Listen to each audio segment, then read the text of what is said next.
Yes. So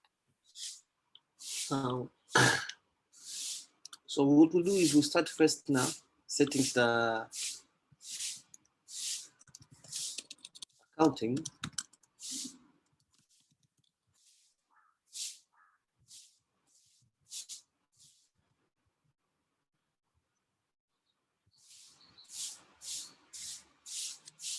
So in accounting, everything unachokifanya first ina begin na chart of accounts zako. Inaya will normally ship na chart of accounts, sawa, lakini tunachofanya sisi ni tunaruhusu mteja kubadilisha chart of account yake. So here we have search Inaya chart of accounts.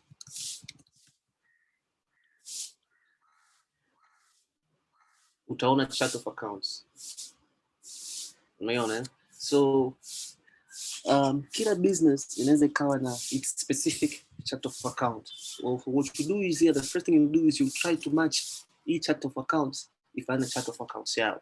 Now, basically, kwenye chart of accounts we have something like if you kama kupitia the review document yetu, tuna type tatu ya account. Tuna asset, tuna liability, tuna equity accounts ambazo ziko tuna revenue, expense na equity account.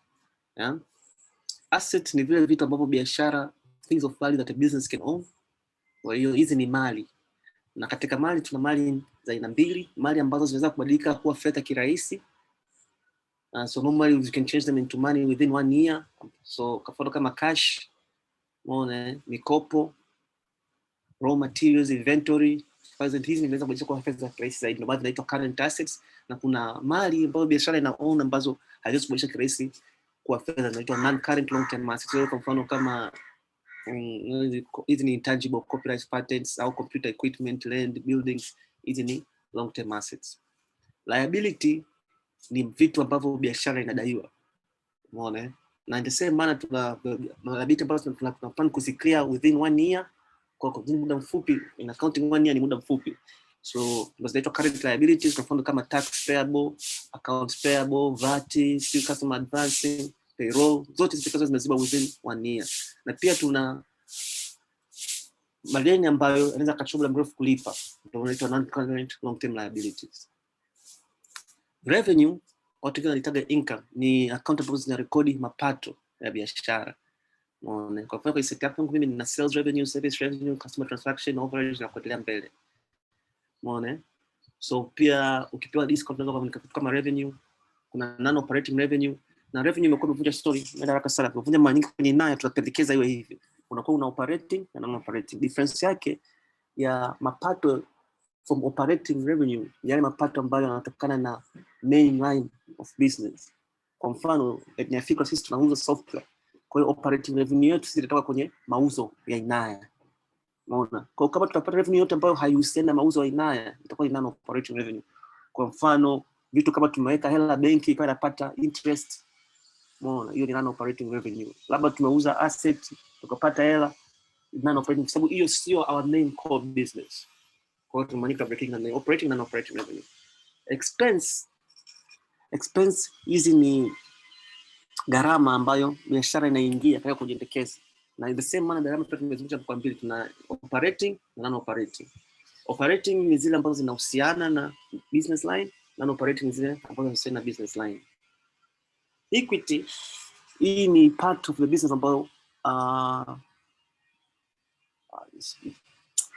ni part of the business ambayo kirahisi. Wale wa owners of business wana own. Unaona? So kama tunasema mwanzoni, business yoyote ile inakuwa ina asset.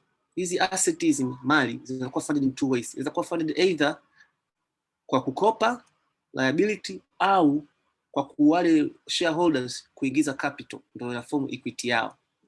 Unaona, hapo kwa jiko kuna capital, kuna additional paying capital, still drawings and nini. Sasa zote hizi hapa kila biashara inaweza kujiset up chart of accounts yake inavyotaka yenyewe. So that's the basic idea chart of accounts. na inaitashika na chart of account simple, lakini unaruhusiwa kuja kuedit na kutaka wewe. So ukiwa hapa kwenye chart of account hii hapa, you can simply go in and rename. Na Inaya setup chart of accounts yake ina two things. Ina cha kwanza tunaita account type, ndio hii. Inaweza kuwa ni asset, liability, revenue. Pia kuna kitu inaitwa account group. Kwa hiyo kama unavyoona hapa, chochote ambacho sio cha mwisho kabisa, chochote kwenye bold, hiyo ni account group. Kwa hiyo kwa mfano hapa tuna group inaitwa current assets, tuna group inaitwa cash, tuna group inaitwa cash in hand. Umeona kila group inakuwa na type fulani. Kwa mfano hii current asset, cash na cash in hand, type yake ni asset. Na kila account ina belong to within a particular group. So you can also customize it as much as you want. So the first thing you want to check is about the account groups. From hapa unaweza kaingia na kuedit kitu. Kwa mfano I can go into cash, nitaona ile group la cash. Umeona hii ni account groups. Naweza kaipa kodi, name, lazima type yake na parent account group. Ili kiset parent account group ndio inakuwa inasema itaenda kubelong wapi hapa. So if we go back here, ukiangalia cash in hand, parent group, account group yake ni cash. Cash, parent group yake ni asset. Mpaka hapo tuko pamoja, current assets. Na ukiacha group pia tuna what we call the actual accounts. Sasa hizi ambazo reference to recorded against. So kwa mfano nina cash, cash box na petty cash. So if I click on cash boxes, nitaona kwamba cash monas direct default. Cash boxes yenyewe kwenye account group inaitwa cash in hand. So just to make things clear again, kwenye hii chart of accounts inavyoonyesha, tunaonyesha type, inaonyesha account group in terms of parent, children, na mwisho kabisa inakuwa inaonyesha account yenyewe type. Na kubadilisha kitu, you simply just edit particular thing. If I want to rename my group ya cash in hand, nikaita cash in hands, kwa mfano cash mkononi, I just come in,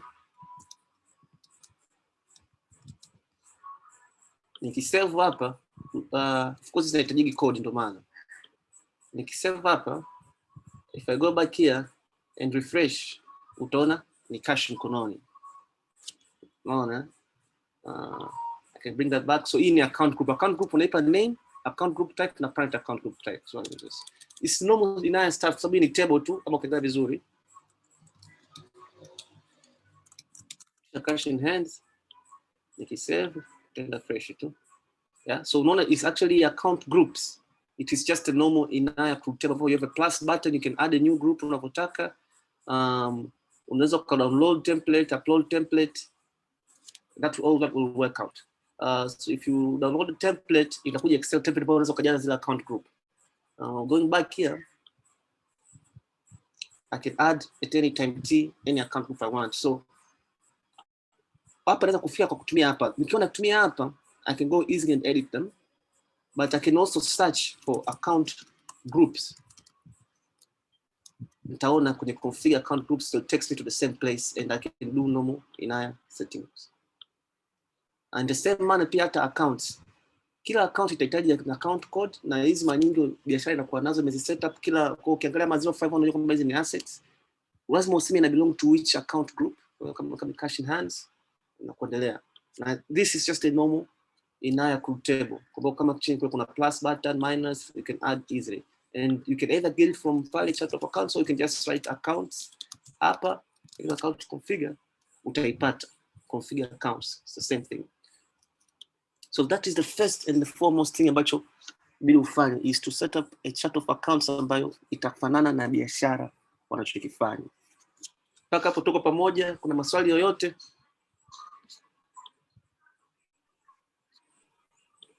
I'm good.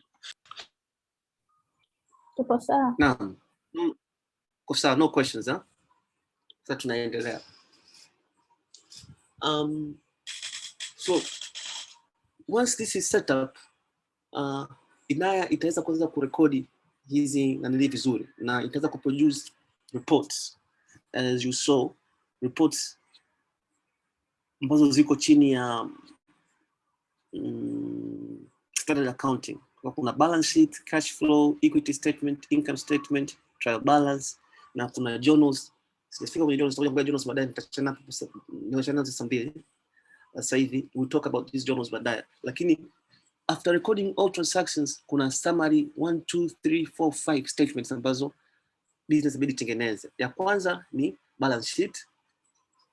what the balance sheet does is unaweza kuchagua date range. By default nayo hapa itaweka start na end hiyo inafanana na financial period. That's so nilikuwa nimeskip hiyo kitu kingine during configuration and accounting. If you come to finance account chart, kuna financial periods, unaona hizi. So you must set up financial periods. Na a financial period inakuwa ina start na end date na description. Sasa afu inakuwa chini, is it the current financial period? So kwa mfano ukiangalia hapa tuna financial periods nyingi. Tuna kuanzia 2019, imeanza tarehe 2019 lakini it's not current. Tuna nyingine 2020 na tuna nyingine ya 2021. Yes. So hautaweza kurekodi kitu chochote kwenye Inaya, na mazingira unaweza kupata hata error na kuambia there is no current financial period kama ile date ambayo uta select during transaction haina financial period huko. And what this happens here is most likely now if you go to reports zinakuwa zinafungua our current financial period. Mpaka hapo tuko pamoja. So I'll start with the balance sheet. Reports zote kama ukigundua sasa hivi zitakuwa zina start end, which you can change unavyotaka wewe, na kwa how do you want to group it. Wewe tunaweza kama labda tuna group annually, it will go and fetch the report by grouping it annually. But you can also choose custom, means unachagua custom date. Daily itakuwa siku moja moja, weekly manake per week, monthly per month. So hii nikisema let's say I'm putting it monthly here, utole itaanza sasa miezi 12. Ita group cell hizo balance sheets by over a period of miezi 12, allowing a person to compare between dates. Most likely it makes sense kwenda quarterly, and I can at least reduce it mpaka June.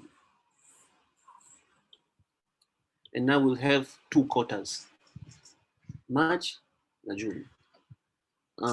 Na kama ukiangalia vizuri uta notice kwamba what you are seeing here is almost similar to what we had kwenye ile chart of accounts, kwa sababu hii inaenda kuangalia ile chart of accounts na kuproduce. A balance sheet yenyewe inaonyesha your assets, your liabilities, actual numbers, and your equity. So this is the first report I've seen there, na inakuwa inatengenezwa na Inaya automatically, part 1. The second report that you get, ambao watu wanaifuatilia sana, ni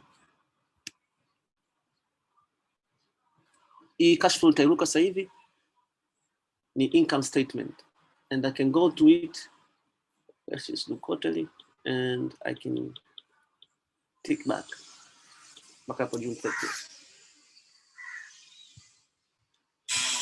Ambapo sasa ukiangalia nayo hii ile balance sheet ilikuwa ina include only assets, liabilities and equity. Kwa hakuna income na expenses. Kwa income and expenses inakuja kwenye report yake special ambayo inaitwa income and expenses, na hii ambayo inakuruhusu kuonesha kujua how much profit the business has made. So I have operating revenues there, I have cost of revenue, operating expenses, operating income. At the end of the day naweza kujua kama nina profit au nina loss. Another report ambayo ipo ni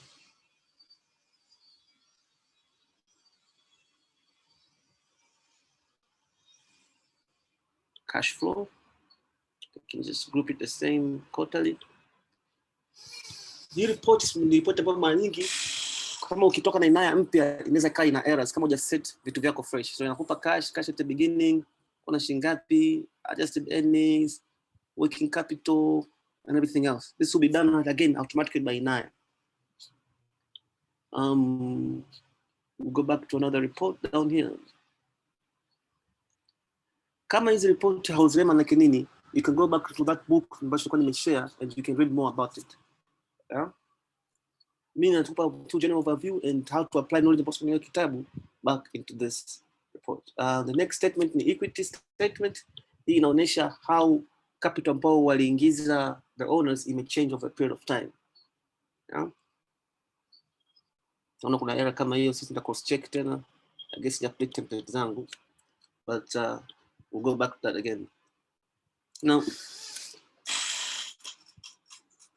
another thing is just the balance sheet, trial balance, which is supposed to balance if everything is well. Just do a cross date. Hii inakulistia all accounts na analysis zake. Kuna kitu ambacho nilikuwa nimesahau kuonesha.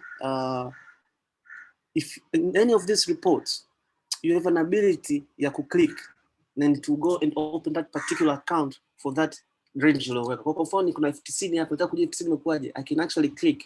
Kwa itakuwa nimeclick 90 ya years of March, itakuwa date ranges, and it goes and opens a report about it, ledger period summary, ambayo sasa nilikuwa nimechukua kote ya kwanza ni January, February, March. Itaonyesha what has been done there. Let me go back to reporting.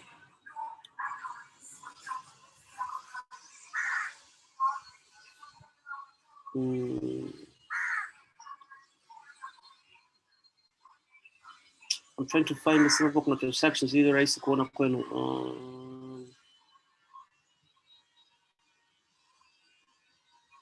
Let me just look at annually.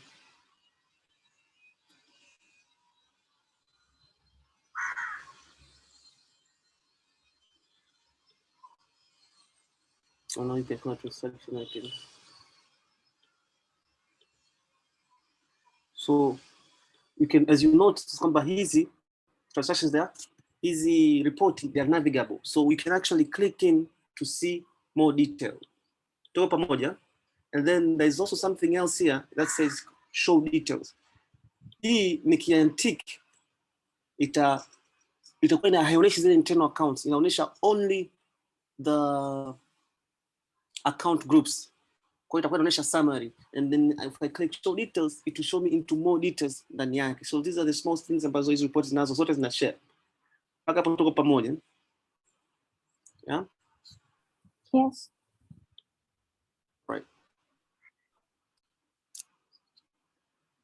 Now, I would like to move kutoka hii point ambayo tuko hapa na kuja kujiuliza how do these transactions get recorded. Sawa. Na leo tutafocus kwanza kwenye upande wa billing. Billing ni point ambapo where money is coming in, right? So wakati we are setting up, if you notice kwenye Inaya, when you are setting up our billing module, kama module ya accounting imewashwa, kuna extra field huwa zinaonekanaga. Sawa, eh? So if we go, I wish I could write somewhere, sio kama mtaona.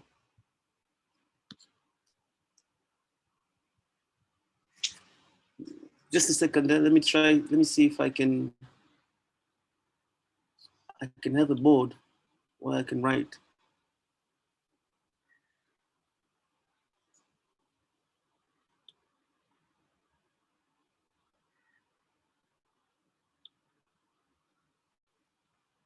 Just a second.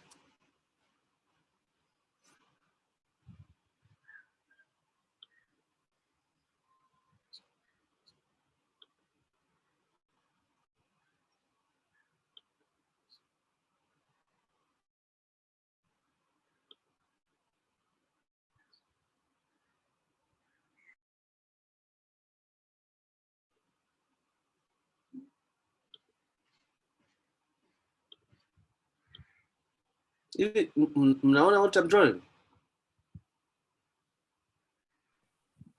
Yeah. You can see it. Yeah, I can see. Yeah, so what I want to do is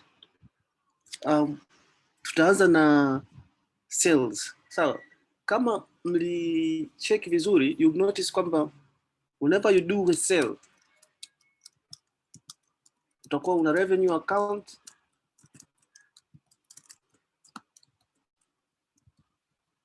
hii itakuwa credited, a revenue account hii itakuwa debited.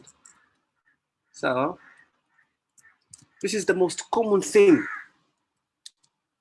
The most common thing whenever you are doing a sale, the simplest sale transaction inakuwaga hivi. Na when we do sales kwenye accounting, we have two types of sales. Tuna cash sales na tuna credit sales.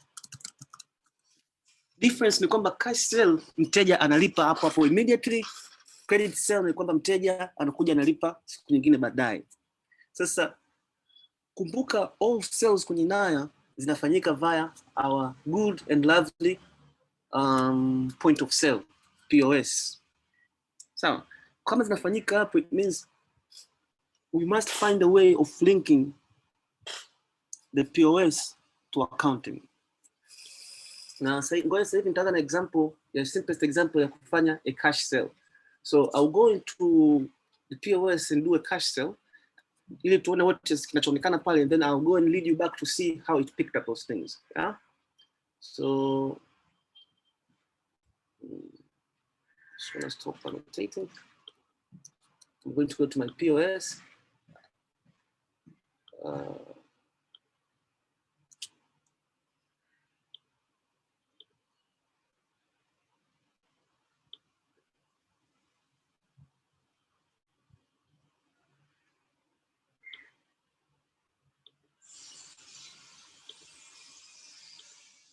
Chukua customer wangu. So let me just create a new generic customer. Let's say anonymous cash customer.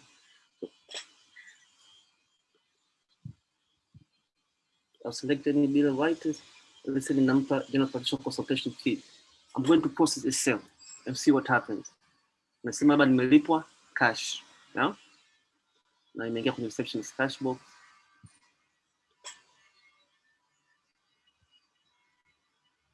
Open receipt. Now kwenye Inaya kuna report ambayo inaitwa all transactions. Kama accounting imewashwa, it will automatically record the transaction. Now this is the transaction ambayo imefanyaje? Imerecord leo. Utaona cash boxes imepata shilingi 5,000, service revenue shilingi 5,000. So how does it figure out what accounts to go into? Huh? It does that by kwanza hii cash boxes imejaa kutumia account ya cash box. So kwenye Inaya you have payment methods. So I'll just go back to payment methods there. All of these payment methods, kama kuna account itakuwa zimewasha kusema what account itumie. Umeona? So kwa mfano kama ni M-Pesa itatumia mobile money, kama ni debit card itatumia bank account, kama ni postpaid itatumia account receivable, forget about bad debt, forget about baadaye. So nimesema pale nimefanya cash, imeenda kutumia cash box badala ya petty cash. I will spend that soon. Let's try to jaribu M-Pesa tu nitasemaje. So I'll try again kwenye POS, and now I'll do the same thing but I'll process the sale kwa kutumia M-Pesa. And I'll go back to our report. Utaona imetokea transaction nyingine imeenda mobile money. So imetumia, so that's the first part. The account that's going to be debited itakuwa ni account ambayo imewekwa hapa kwenye payment method. So when you're doing payment method, there's a part here that says account. So whenever you use this payment method, it will be the account that will be used to get the money from kwenye accounting. Tupaka hapa pamoja. This works zote except for when you choose cash. Ukichagua payment method ya cash, kama watu wanatumia cash boxes. Sawa? So, and how do you know kama watu wanatumia cash boxes? Kwenye settings the billing, there is a cash box setting, I must say, enable cash boxes. So if this is not enabled, then Inaya itatumia payment method hii hapa kwenye cash. Lakini kama it is enabled, it will go and use the payment method that is used in the particular cash box. So if I go to cash boxes, configure cash boxes, nikiingia hapa na kila cash box ina account yake ambayo inaitwa cash boxes. This, by having this, it can allow me kila cash box kwa natumia account yake tofauti. Na ndio maana kwa transaction ya leo ambapo when we sold cash, when we sold via cash, where did I go? All transactions. Ikatumika cash boxes. It is because if cash box is enabled, not to pay with the cash, itaenda kuweka kwenye cash box na inatumia account kutumia kwenye cash. That's part 1. I hope mpaka hapo tuwe pamoja when it comes to transaction yetu kujua how this account is voted. Ambapo inakuwa debited whenever you do a sale. Lakini kuna account nyingine inakuja inaitwa inakuja account inaitwa service revenue hapa. So you will ask yourself how na hiyo inapatikanaje. Now kwenye Inaya, whenever you're configuring your billable items, unachokiuza unaona hapa mfano kuna consultation, imesema account use service revenue. But when I click in here, unaona accounts just set. So Inaya ina this trend ya ili kupunguzia mtu kufanya configuration, ina trend ya kwamba kama kuna setting inatumika especially hizi account na nini, first inaangalia category huyo mtu. So if you look at this, category yake ni consultation, then it goes to this consultation and checks, je, kwenye consultation imesetiwa account. So if I go to billable item categories, sawa, and then I look at consultations, no, nitaona kwamba consultation imesetiwa account ya service revenue.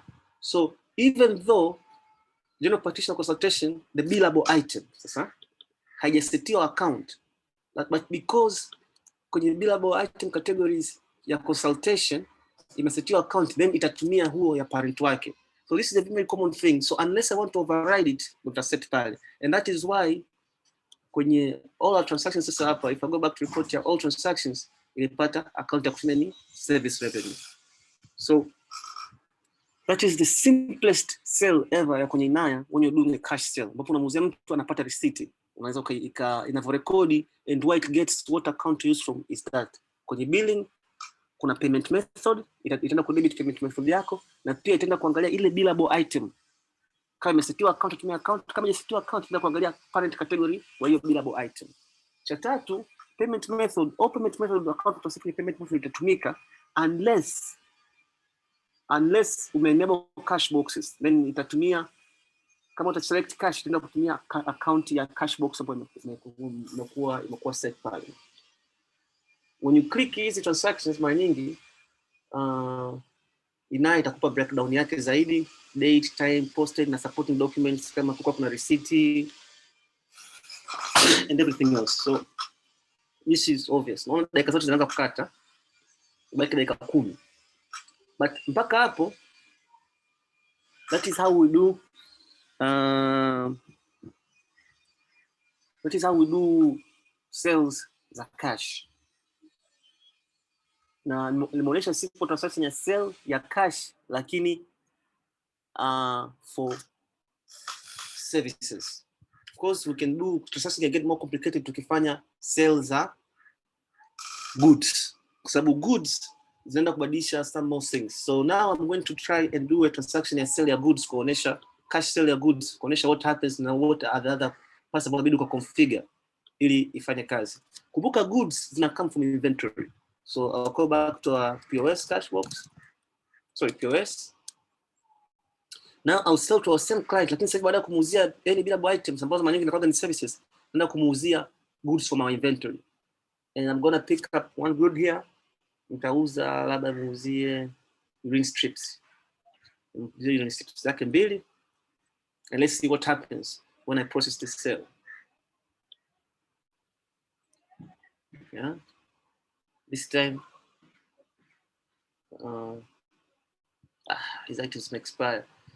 Let me try to sell. I think kuna store ya hardware kama say kuna Fanta.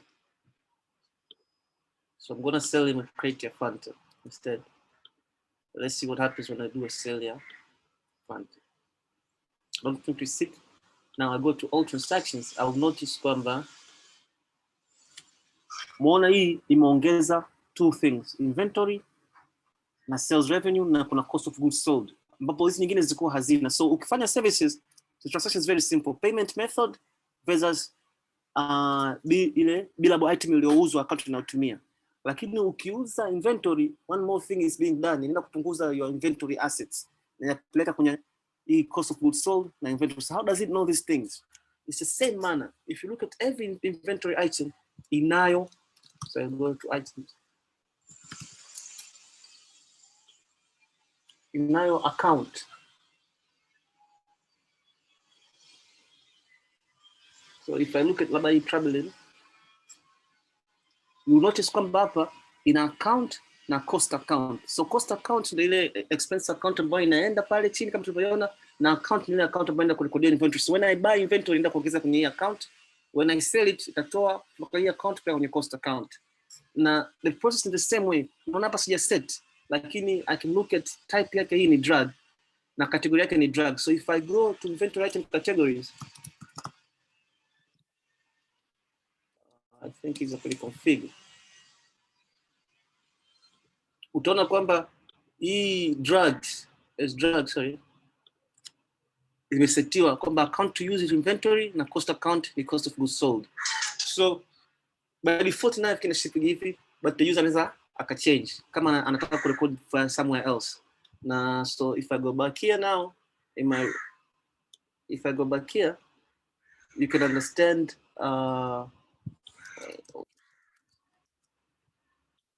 umewezaje kurepata hizi account mbili. So now you know hii ni payment method, hii inatokana na inventory yako hivyo set, na hii inatoka kwenye billable item. So that is how we do a sale ya inventory.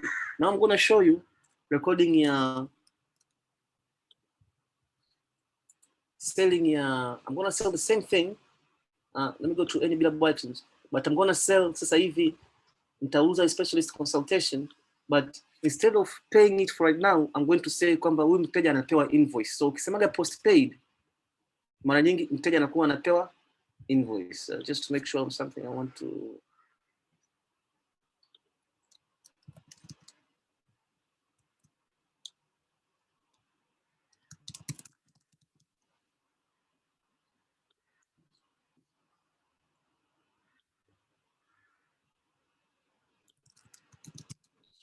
yeah. Things easier. So go ahead and process invoice and see what happens. So hapa meteza invoice, just in case you didn't know, I didn't put Apple. You see here, this is an invoice.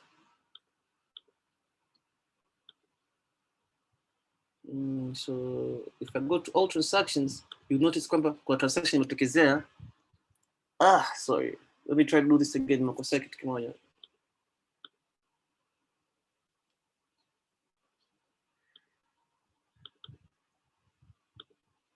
Let me try it again.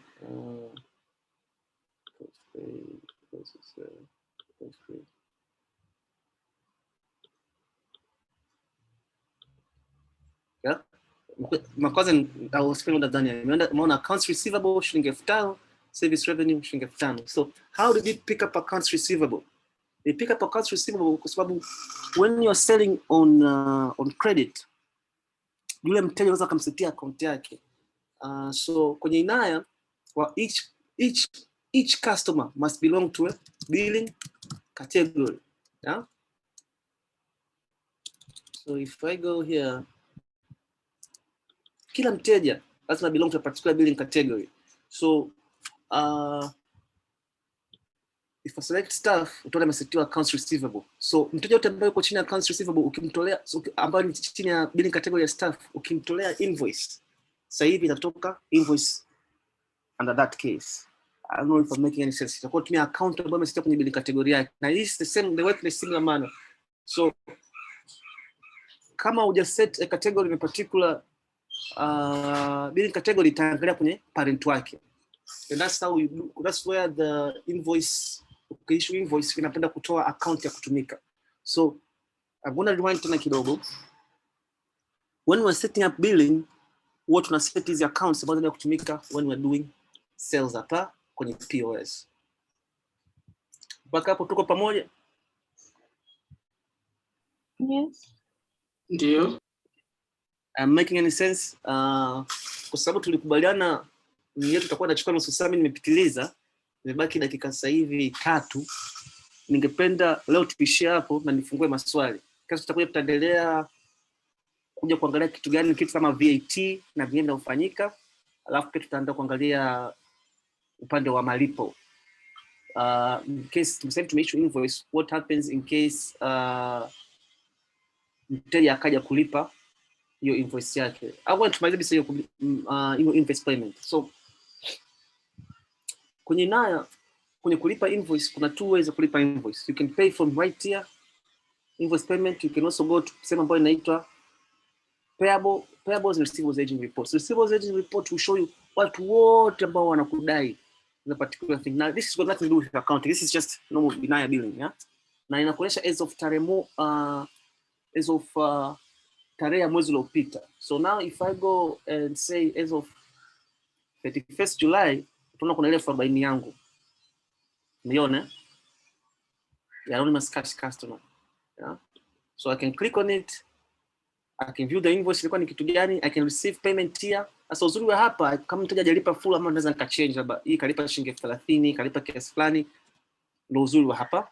Hii kalipa 5,000 na kuendelea. So I can receive payment for this customer, let's say hii alipa 0, hii kalipa shilingi 5,000, au hajalipa full amount, kalipa labda shilingi 4,000, atakuja kuanzia shilingi 4,000 siku nyingine. Una receive payment here, itauliza what payment method ambayo umelipa. Let's say ametulipia kutumia check. Na kumbuka kila payment method ina account yake. Let's see what would happen. Now I process that and I receive a payment. For receipt. Now if I go to all transactions,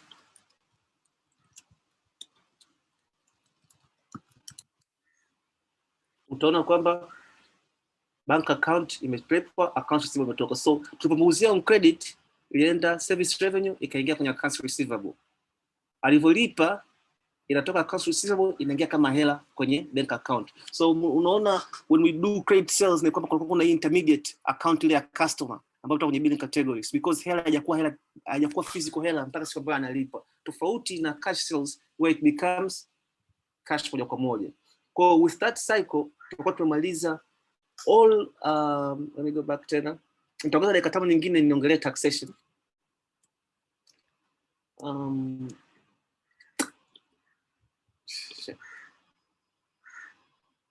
So hii meeting itaji cancel sasa hivi yenyewe, nitaianzisha tena, nitatuma tena link kule, just join with the same details.